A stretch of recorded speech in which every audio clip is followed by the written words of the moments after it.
What's an unsolved mystery from your own life that still bothers you? When I was about 14, I was exploring the woods behind my house and found a book half buried in the mud.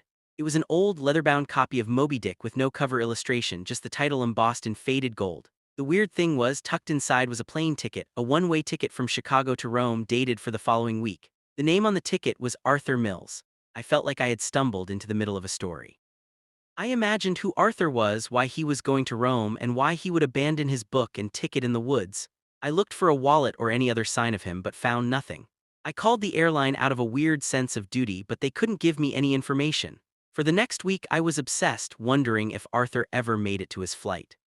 Years went by, I kept the book on my shelf. When I was in my late 20s, I was working as a journalist and was assigned a human interest story about a local retirement home.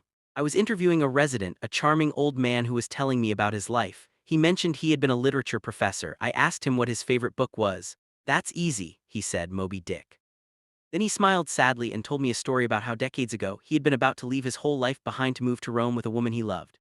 He said he got cold feet the day before his flight, went for a walk in the woods to think, and in a moment of panic and indecision he buried his book and the ticket in the ground as a sort of symbolic act, deciding to stay. My blood ran cold. I stared at him and asked, "Is your name Arthur Mills?" The color drained from his face. He looked at me completely bewildered and said, "Yes, how could you possibly know that?"